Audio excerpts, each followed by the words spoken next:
Hello and welcome to Krishi Jagran Business. This is Hiya Aneja and you are watching our weekly bulletin. Whatever happened throughout the week, we are covering here for you. Let's begin with the headline. Farmers observe Fateh Diwas to mark the anniversary of the repeal of the farm laws this day last year. Vikram S rocket launch, India's first privately built rocket lifts off from ISRO's spaceport. Retail inflation slowed to a 3-month low in October, easing below the 7% mark. Human rights body asked Delhi NCR government to give free tools to farmers to prevent stubble burning. Golden opportunity for all those looking for jobs. Opportunity to work with the Department of Agriculture and Farmers Welfare. Salary as per 7th CPC. Maharashtra government decides to provide financial aid to farmers for crop damage. Centre denies reports of shortage of fertilizers in Rabi season, says there is enough supply. FSSAI quickens the effort to sell blended basmati rice. Crude palm oil prices expected to witness a rise of 8 to 10% as a result of growing demands. Chhattisgarh to provide free training and loan to farmers for lakh cultivation. Tech Mahindra Foundation gets new CEO and COO, appoints Chetan Kapoor as CEO and Sajid as the COO. India voices its growing concern about energy and food security around the world due to the ongoing conflict in Ukraine. Gates Foundation to donate $7 billion to boost health and agriculture in Africa. FIFA World Cup impact, Qatar suspends Indian seafood imports. NASSCOM Foundation and Gen successfully empowered 200 women Agri-Preneurs with digital skills to fulfill their entrepreneurial aspirations. Now the news in detail. Farmers celebrated the Fateh Diwas today as after their year-long protest, the union government had last year announced the repeal of the farm laws. Numerous farm organizations called farmers to band together to urge both the governments to grant their long overdue demands. Kirti Kisan Union, which is KKU chairman Mr. Bhupinder stated, and I quote, "All the farmers should get together as many of our demands have been unmet for many years despite commitments from different governments." Last year's repeal of the central farm laws demonstrated that farmers could achieve anything, any goals if they are banded together. Still, the farmers believe that some of the demands are not met and the promises which government made are still not fulfilled. Members of the KKU have been visiting various villages to mobilize support for their November 26th rally. The private sector made its first venture into space with the launch of an Indian rocket from the ISRO spaceport in Sriharikota. The launch of Vikram S, named as the tribute to the father of India's space program, Vikram Sarabhai, and developed by Hyderabad-based 4-year-old startup Skyroot Aerospace, is the first launch since the space sector was opened to private players in 2022. Retail inflation fell to a 3-month low in October, falling below 7% due to the lower food and commodity prices, according to the official data. In October, wholesale inflation fell to a 19-month low, reaching single digits for the first time since March of the last year. According to the data released by the Statistics Ministry on Monday, inflation based on the Consumer Price Index, which is CPI, fell to 6.7% in October from 7.41% in September. The National Human Rights Commission held a third round of the meeting on Friday through video conferencing with the Chief Secretaries of Delhi, Haryana, Punjab and Uttar Pradesh and asked them to give a detailed report on how to prevent air pollution in the Delhi NCR region. In the last hearing, the Chief Secretaries of Punjab, Haryana, Delhi and Uttar Pradesh were summoned to control air pollution in Delhi NCR, which is a major cause of concern right now. The Commission reprimanded the governments of 4 states, holding them responsible for the poor management of stubble burning after hearing the version of Chief Secretaries of the respective states. This is a golden opportunity for all those looking for jobs. In times where every single day we get to hear a shocking update on layoffs by many major tech companies, be it 1,000 layoffs or be it 10,000 layoffs in a day. At the same time, Union Public Service Commission, which is UPSC, is inviting candidates to apply for various posts and get the opportunity to work with the Department of Agriculture and Farmers Welfare, Government of India. All the candidates who are interested, they can go to the official website and get all the qualification requirements, all the application details and whatever details required for this post. The vacancy for Senior Agricultural Engineer in Farm Machinery Training and Testing Institute is advertised right now. Candidates can apply online through the website, which is also showing on your screen, and let me get that for you as well, which is www.upsconline.nic.in.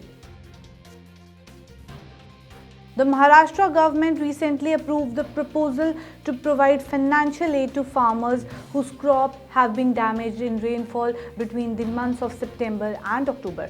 Approximately 13 lakh farmers have been identified as the beneficiaries for this financial aid from Aurangabad, Hingoli, Parbhani, Nanded, Pune, Stara and Solapur. The Maharashtra Revenue Department recently issued a resolution to the effect sanctioning a total of approximately 1200 crore rupees as an aid to the farmers for the crop damage. The sum will not be used for beneficiaries who have already been identified by the government for the financial aid for crop damage due to rainfall in the month of July and August. The government will give financial aid of up to rupees 13,600 per hectare for cultivated land, rupees 27,000 per hectare for horticulture land and rupees 36,000 per perennial land.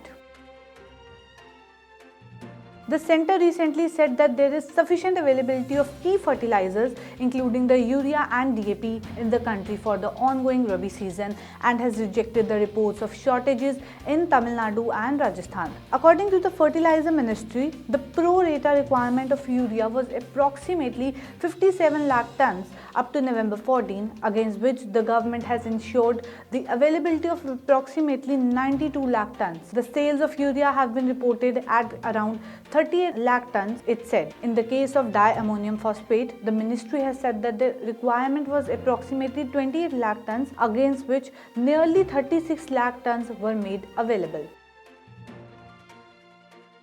FSSAI to curb blended basmati rice.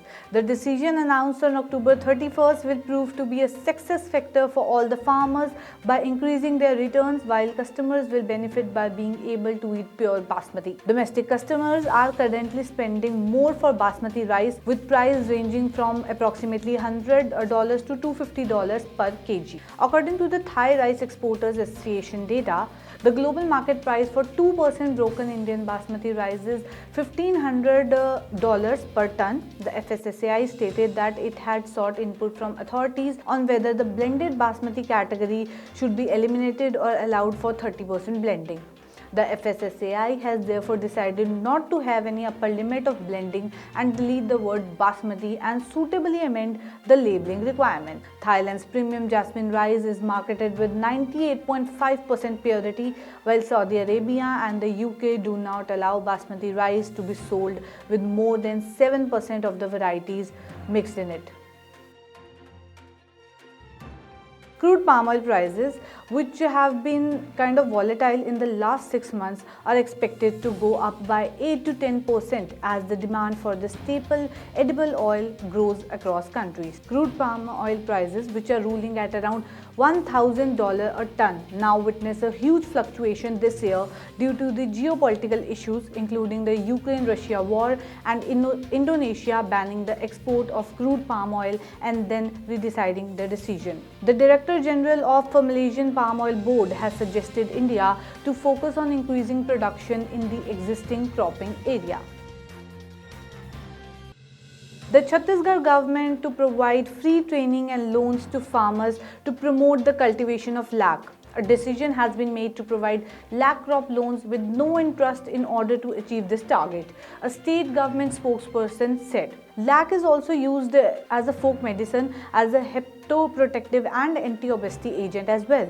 India is the largest producer of lakh in the world, catering to over 70% of the global demand. According to the spokesperson, the Federation has made arrangements to ensure an adequate supply of Bihan lakh in form of seeds to farmers as well as interest-free crop loans. Tech Mahindra Foundation gets new CEO and new COO.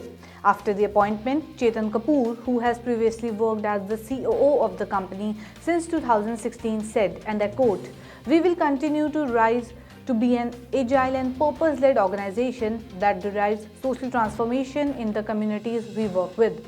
On the other hand, Sajid, who was previously the head direct implementation programs and is now the COO, said, and I quote, "We need to nurture an ecosystem for an inclusive and equal world, one where women and persons with disabilities are empowered. I am certain that this can be achieved by building bridges with organizations with shared values to make a better world for all." Now, let's take a look at whatever happened throughout the week on a global level. India voices growing concern about energy and food security around the world due to the ongoing conflict in Ukraine.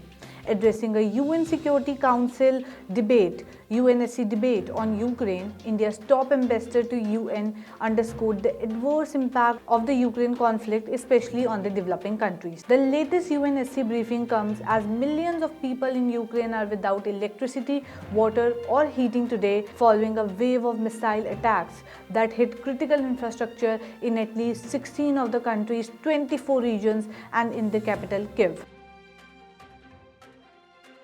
Bill Gates Foundation to invest about $7 billion in Africa. Bill Gates claimed that the funds will support solutions to get rid of poverty, gender inequality, sickness, and hunger. The $7 billion donation is meant to assist African countries in addition to present monies that the Gates Foundation already contributes to the international institutions like Gavi and the Global Fund. The number of children dying from illness like diarrhea, diseases, pneumonia, malaria, and measles has dramatically decreased, all thanks to the strengthening of the health system and also the increased access to healthcare in African nations.